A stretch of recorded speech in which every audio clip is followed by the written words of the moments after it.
Tendance Magazine, Espoir des King, artiste Limbia Kador. Merci Namkolosi, Alain Dele. Alain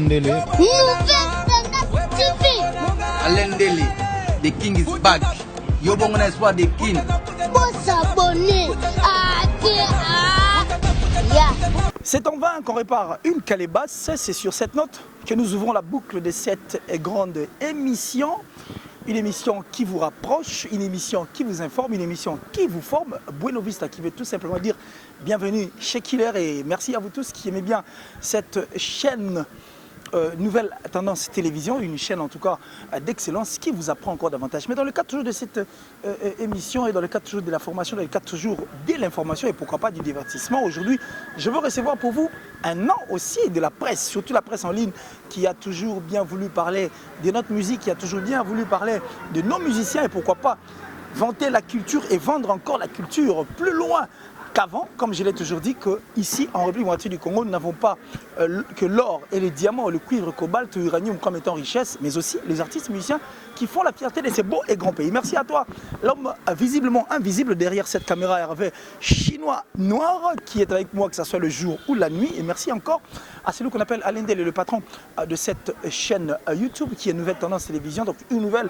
façon et manière de faire les choses. J'ai dit merci à tous ces partenaires qui aiment qui soutiennent cette émission. Merci à toi, à Déborah Kiala, depuis les États-Unis, Déborah Kiala, là où se repose dans le bon, la confiance de la personne qui est juste en face de vous, parce que c'est plus qu'une sœur, c'est vraiment une grande famille à moi. Je pense à Déborah Kiala, je pense aussi à Otis Massa, Double Parking, le cœur de Sinone Tantine depuis l'Afrique du Sud. Ce sont des partenaires, de personnes qui soutiennent cette émission. Et pensez encore à l'homme visiblement invisible, comme je l'ai toujours dit, Tati Bouchiri, le ministre de la Défense, depuis la Hollande, donc ministre de la Défense Nakati Hollande, avec la précision de la montre suisse. Alors, pour ne pas rester longtemps devant ces micros, je vais déjà faire appel à notre invité pour te écouter Pena dans sa commune, dans son fief, très à l'aise, tranquille, posé, en train de vivre cette aération en fait au réseau.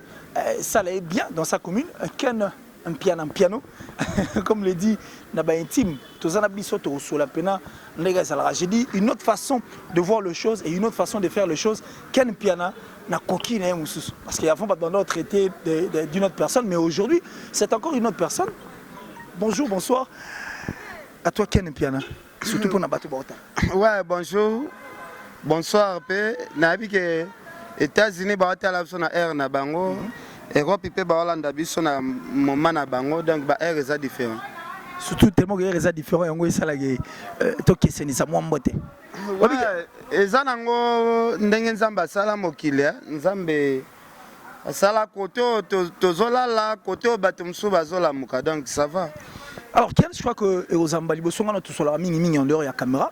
Ngana to mingi na makamna biso parce que biso ba télévision de tozagi na yo yebi et puis oza la première fois n'attendre au micro to sola mais ngana tala ko trop na ça vraiment pas batala ra. Et quand je te regarde, je vois une autre personne en toi. Na ça la rappelle lecture mususu. Avant to ko na divers na olinga yo en tant que l'on comme étant journaliste mais aussi un analyste, muto aïb marambo musique surtout culture na biso posa vraiment amoureux. Yo yeba artiste belé kala aujourd'hui na plateau na ngana ça la lecture moi moké par rapport à musique na biso ya liboso na place autokomi après na kotiso et siga ninga na olinga na même.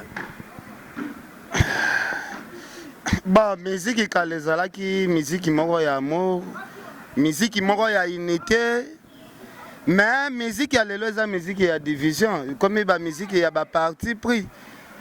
Musique ya baka, bao bana kana bango, bao kotoyo donc musique ya kalezala ki to mona ka ba Maisha Park. Ba artiste et musicien nyonso Congo basanganaka, basalaka ba réunion tout ça. Mais lelo nani akozwa likanisi ya Maisha Park? Pe ba musicien ni bakoya na ba réunion soit ya bongo. Donc musique ya kala na lelo différence ezaka lelo musique ekoma ya ba division. C'est ça. Alors puisque musique ekoma ya division, ndenge hôtel est-ce qu'ils ont valoir peine? Comme bien même batumsu bazo vivre nango. Non, batumsu ba vivre nango kaka bongo parce que lelo musique sans polémique, musique ezo marché vraiment te. Moni lelo ce qui totali bien musique na biso pe ezokende na kokufa parce que rumba eza vraiment na place nango lisusu te parce que kala rumba nde kangaki Afrique mais lelo tomoni musique mususu pe yeko dominer rumba. Donc moi je pense musique est sur la place na onde to ebela yango avant. Alors alternatif en tant que journaliste, en tant qu'analyste pe lokola. Alternative faut yo moni ko selema peut-être go changer pe visage ya musique na biso. Vous allez moi likanisi. Bon, moni lelo batu faut pas comprendre hein. Musique ndombole kangaka Afrique, ba ivoirien, ba sénégalais, ba nigérien, ba kotaki na même lokolo. Lelo pe ezali système ya musique typique o ezo mema biso o to bengango musique world. Ba artiste musicien o ba koluka balanda lokolo anate ba kokende na kozinda. Donc il faut koluka kaka mbisi alanda ka place ma ezochola. Lelo musique ndenge ezotambola lelo etambola na musique world. Donc barumba wana o générique eza ba musique o lelo eza accepté te. On peut faire confusion world ya rakan. Quand est-ce que musique est comme world? Et chaque peu mon confusion ka world na éviter world les arasuki babwa ki mututé na kati to su ba yemi na français. Confusion pe zaka na likameta li world. Non, musique world eza na ba sens ebele lelo pe okobeta musique na yo obeti ata manzanza pamba. RT comme peut-être monde entier to benga ngo musique world. Mais lelo musique o eza accepté o to benga world ezali musique o que non. O ezo sepelisa peut-être batu na Asie, et sepelisa batu na Amérique, et sepelisa batu na Afrique. Musique wana genre ya musique wana nde genre ya musique on benga world. Ya wana nde na benga world. Mais la qui c'était que musique moko boye nde zalaka kombo world. Mais genre ya musique son wana we kangi ba continent nyoso yango na benga ngo musique world. Voilà, alors toi atterrir siko na moment na likambuka nde na bina talaka yo moi trop na yo kaka on a vraiment dans encore ma version vraie pas na yo parce qu'on sent déjà que penchant na yo hein actuellement ils a pas fallu pour on va pas s'y voiler quand même la face mais pour na bateau ba ebiote ngana par bateau ba eba yo kala j'y fais partie en tout cas mon nom figure sur cette liste ngana eba yo en tout cas mna bengo mwana kutu ya JB Mpiana. Mais subitement, confusion et côté, Ken n'est plus partant. Côté à JB, il y a même des émissions, et puis malheureusement, on l'a dit dans la télévision, et puis dans la émission, on a eu créé problème en appelant JB Mpiana Maradona, et puis Fally Ipupa Messi. C'est dû à quoi? Place maintenant, Makamozeli, il y a moi, tout solango, dans les grands temps, solana, moutouna, et ça l'a bien. Bon, mon papa chéri, Aza, leader à mon année, Tobet à ma solo à papa chéri. Photo sur la Ramasola, papa chéri, avec beaucoup de respect. Voilà. Jamais un jour au rocher langa micro, pour nga loba malobo no loba, nalinga te comme langa bolobi. Et ça un jour mon côté au rocher langa micro, nga na fingelo papa chéri peut-être. Celui peut-être aux ozela, aux imaginer peut-être un jour. Na kofinga papa chéri wana pena longola ngona makantina yo parce que papa chéri aza parmi ba leader on a respectera. Soki tokobenga papa chéri azaneti Maradona Fally azaneti Messi mais c'est normal et c'est injérité papa chéri na Fally baza ba musicien génération moko te yo yebi bien ba papa chéri bazo régner ba Fally bazalaki na nute na musique lelo pe ba papa chéri ba régner trop bandi mape lelo ba Fally pe bazo régner et c'est injérité. Papa chéri asala makambo ebele ya danger o Fally asala te lelo pe Fally azo sala makambo ya danger lelo oyo pe papa chéri asala te il faut pe ko reconnaître ba biloko mususu donc eza na ninga mabete ko benga papa chéri Maradona eza na ti mutu mo bazo benga papa chéri aza pro ce qu'on a boy comme même na monde musical na tie comparaison na monde ba joueur de papa chéri aza na ti professionnel ya musique na biso ya mboka oyo. Mais baleki na yepe ba Fally o to mona neti ba Messi ya lelo donc ezaka na sens wana mais est dégénéré une autre situation parce que situation est dégénérée yeba que tant yo lobaki mpandinda mwa BCBG bazaki d'accord té à l'occurrence il y a en fait entre autres Moussaka Blanchard au P à monaki ngo lokwa moi manque ya respect mais pas petit makambo vieux waza bakiti na Blanchard ya mabata bisenga vieux waza na bakiti a changer couleur mais ce qui le loba situation comme boza yende c'est lui le provocateur biso tofanda kimia ye moko aye na ba comparaison ke makambo papa Chéri asala fali akosala kango jamais tia kokufa abando finga na ba air kelia bato air kelia za na Amérique ono air kelia sila air kelia za neti radia kula biso ngai kutu na ebaki na nga polémique yote bozala pe sincère ke mutu o a pikoli lelo polémique c'est Blanchard Mosaka vient na biso wazaka na bakiti ya salon ya changer couleur yo yebi ba diva Blanchard Mosaka ezala moko rouge mususu noir mususu violet donc yende mutu boko kende ko tia miko botu na ye pourquoi provoquer climat ya mabeo. Et pourtant commune moko marron moko dans une même commune marron moko bana moko donc c'est ce qu'on n'arrive pas à comprendre. Et na radio trottoir il s'est murmuré quand on postulait petit. Bon Mosaka soki a postulé bana kitambo ba tu na ye balobi Mosaka depuis toyeba on a kitambo totikala mona mwana na yo bota na ndaku na yo te so yo ndimi muto abokola bana te na ndaku na ye tokende voter tant que député parce que Mosaka lelo alaksaka biso chambre alaksaka biso salon ya mabata wana mais chambre o ke non o chambre Mosaka présenter biso ke o nde chambre bana nga chambre bana ezalaka te. Siko koma papa moko boye oyo a tiaka zemi yo mama kende debouye libanda ndaku bote na libanda ndaku bokola bana libanda ndaku muta bongo siko a postulé ki député maintenant toko voter te po azona no charge ya bana na ete asela bana ne pas même chambre et bongo siko biso bato toza pas même bande ko na ye alors que ndeko défendre pon alors que ndo défendre biso nani. Ah, donc il y a un plus grand problème. Mais est-ce que beaucoup autrement parce que lui c'est ton vieux, carrément, il y a Commune Moro avec qui vous avez eu de très bonnes relations avant parce qu'il y en a même une émission, Yonaye Liboso Loupang, en train de parler et puis subitement. C'était quoi en fait le vrai problème? Blanchard Mosaka na pesa gaé ba respect belé azako konabiso talaka bandal kokisi 62 ans Blanchard Mosaka za mukolo bandal donc azali ya na biso père na biso bon biso ngape na robenge pe koko na biso donc aza mutu mo il faut na pesa ba respect belé pour azo mériter penare. Mais voici mon swag. Ça dit dans mon swag qui se trouve à Olatanakine. Ça dit tout risqué quoi, tout risqué.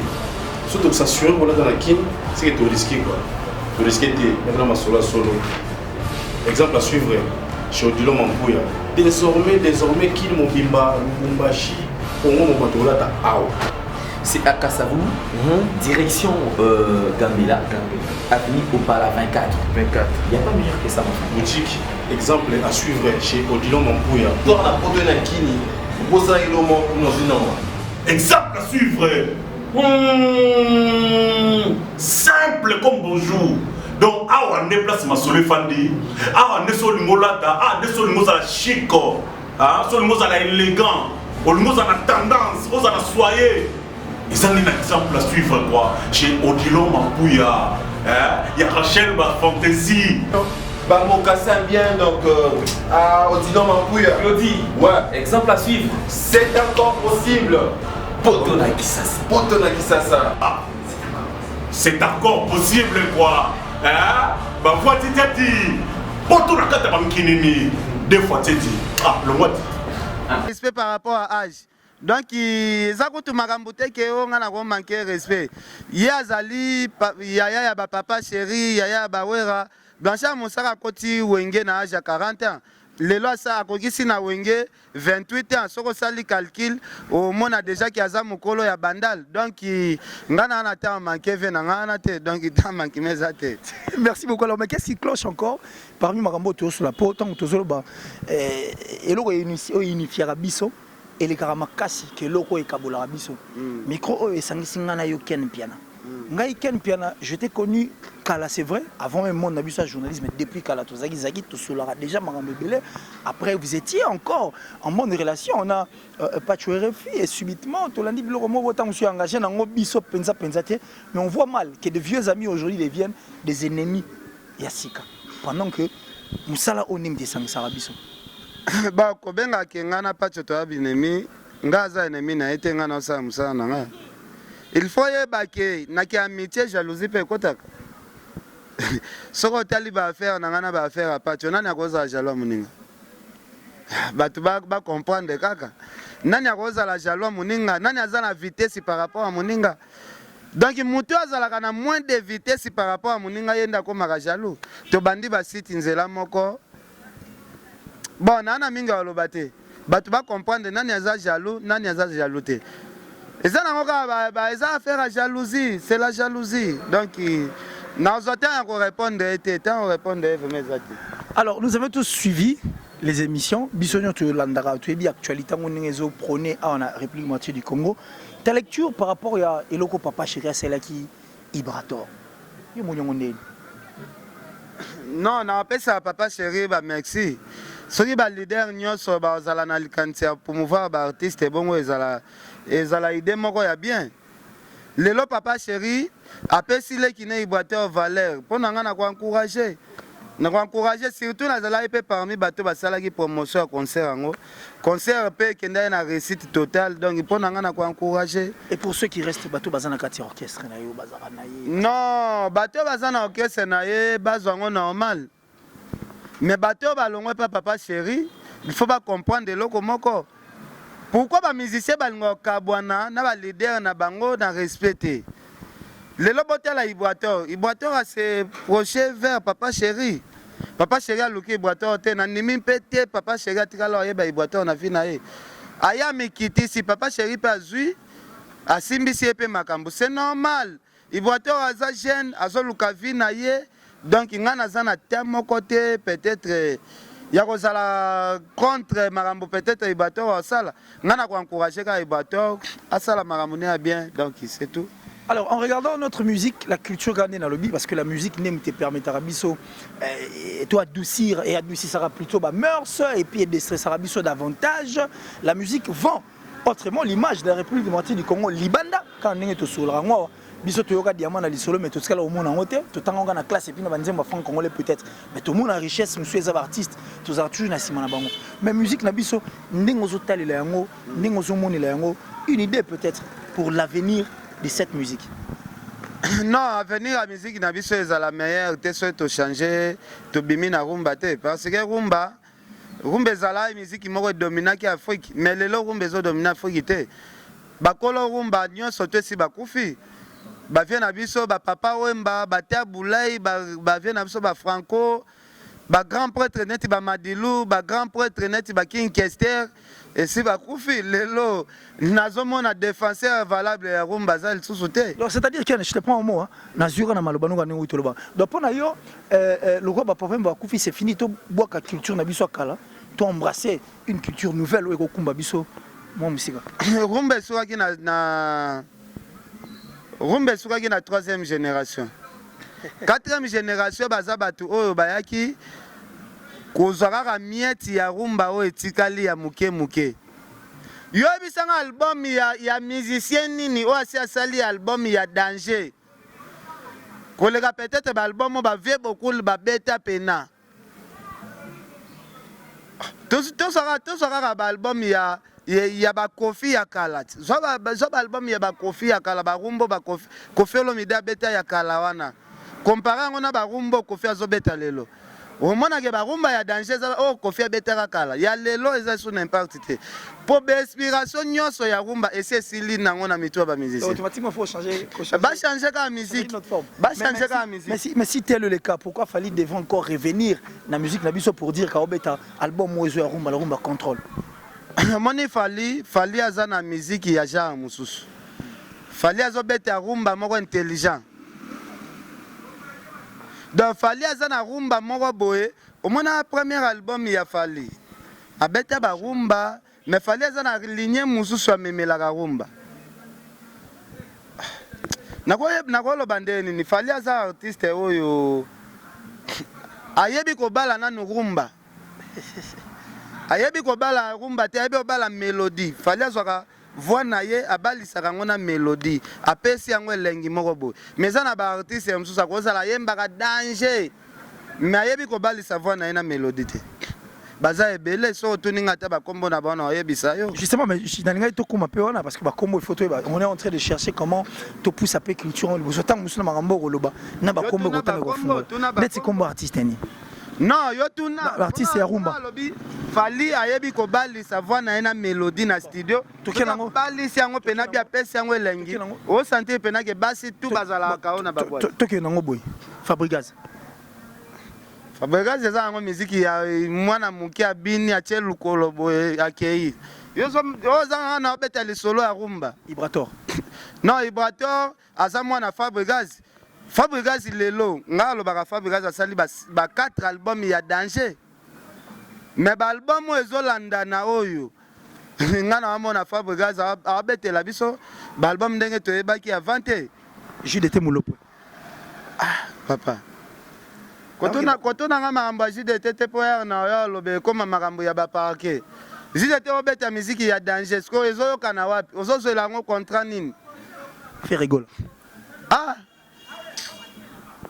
Bino bobebisa musalo ya. Ngana aloba bato pena bayebi ko balisa voix na mélodie. C'est fali. Na tuno ba question, na tuno ba kombo ya bato. Na tuno ba artiste ba yeba. Yebisanga nzembo nini ya faire sa beti oyebinisa bato na boîte.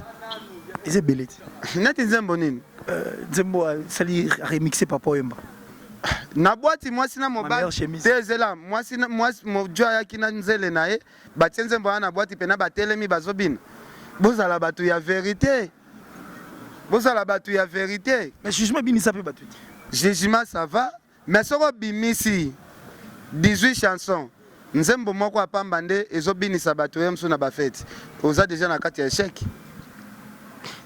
Merci beaucoup Ken Bana, je crois que tout ce qu'on a c'est pour que tu chutes vu que tu es à la hâte, c'est notre plus grand plaisir.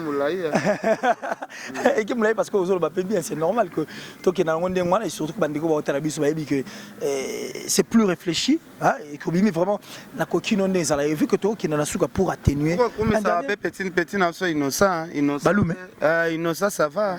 Moi style la ciga. Moi style la ciga ça va. Mais bon, ma relation est bien allée. Nga mukolo bo tu nanga soki na bobe bana inosata mo. Pour biso musique qui parate hein. Combien bana qui parate. Ah. Soki ya loki problème nanga za moda za modit. Ngana e bato ya est. Do bato tout ya est babo ya e. Alors le temps bien c'était ça les gars bien. Peut-être est-ce qu'on peut pas avoir un message en swahili pour la bato na bien quoi. Un petit message ça. Non, en tout cas banduko yetu ya est tuko pamoja vraiment. Mimi napendaka banduku yangu yote surtout ya Kalemi niko mtoto wa Kalemi donc tome ma émission na tribalisme te ba Kiswahili yo soko bando beta ba Kiswahili comme aux étrangers boina boy. Merci beaucoup Ken Pan. Alors le tout dernier message peut-être moi la salutation. Dernier message non pas sa salutation te. Ah salutation. Donc dernier message ezali makambo so les ebele. Bandeko ba s'abonner mingi na site na biso tendance nouvelle tendance ya lendele to s'abonner trop massivement. Masa na caméraman chinois yo yebi. Donc bato ba s'abonner vraiment ebele. Big up na soki. Merci beaucoup, c'était là Ken Piano qui nous a fait l'honneur en tout cas de nous recevoir dans sa commune, dans son fief. Et nous étions très très à l'aise et au moment où nous vous parlons, tout autour de nous, donc on a vraiment assuré, la sécurité était assurée, l'accueil était chaleureux, en tout cas il y a un accueil. Oh, merci encore une fois à toi Ken Piano. Et puis merci Ndeko tout, il y a commune à Kitambo autrement dit Ngembo parce que c'est ici où beaucoup de gens Basalara Maramba bien coteux. Alors merci Hervé Chino Noir, l'homme visiblement invisible, capable de manipuler 30 boutons à la seconde près derrière cette caméra qui ne cesse de me tenir compagnie. Merci à toi Alain Delé, notre patron, parce que le patron de ces sites Nouvelle Tendance Télévision et salutations à toutes ces personnes qui nous suivent. Mais notez bien, lui s'appelle le ministre de la Défense Nakatia Hollande, Tati Bouchiri, l'homme à la précision de la montre suisse. Namona Batumeye, non, Azamutumsus, Otis Massa, double parking, Motema Sinon Tantine, Jeune Abisso, le leader Henri Mathieu Chima, Merci encore une fois à toi, Déborah Kiala, parce que tu as toujours été derrière moi. Hervé Loumassa, mon ami personnel, déjà ce 15 dans l'Algarve, merci à toi, Joël Ngangou, depuis les États-Unis toujours. Merci à Sylvette Mambo, Foundation. Ça dit Foundation, pour que nous ayons un cancer, moi, il me taille de près, quoi. Donc, Sylvette Mambo. Merci à Bandeko Tour, donc Wesley, Mélanie, je pense à toi, Karine Kidiansi, depuis la France, Karine Kidiansi. Salut Naniena Bossana, salut à toi les pasteurs Serge Mambou, pourquoi pas. Mon oncle personnel, Popol Yembi, Nabandego tout, au Baranami Kilo Bayedi, mais ce qui t'en moussou moi, Malobaro Bezali, numéros affichés, Nabaya poste téléviseur ou soit ma poste se permettre bino beau recevoir biso et pas na bino, et aussi l'adresse Facebook est là, donc ça dit appelez-moi au moment où vous voulez, quand vous voulez, n'importe comment, n'importe, c'est moi, nous sommes là et je suis là plutôt, je vais vous recevoir personnellement. Alors on va se dire au revoir, mais on au revoir bien quand on est dans le baracon. Un oiseau ne se pose jamais sur un arbre inconnu. C'est ici où nous bouclons cette émission. Mais le tout dernier Congolais, j'ai encore besoin de toi. Yom Totika la Motosuka na Congo, ce que Bimi, s'il te plaît, comme Mamou Ndate. Bye et on se retrouve très prochainement dans un autre numéro. Tendance Magazine, Espoir des Kin, artiste Limbiakador. Merci Namkolosi, Alain Dele. Nouvelle Tendance TV. Alain Dele, the King is back. Yobongo na Espoir des Kin. Faut s'abonner.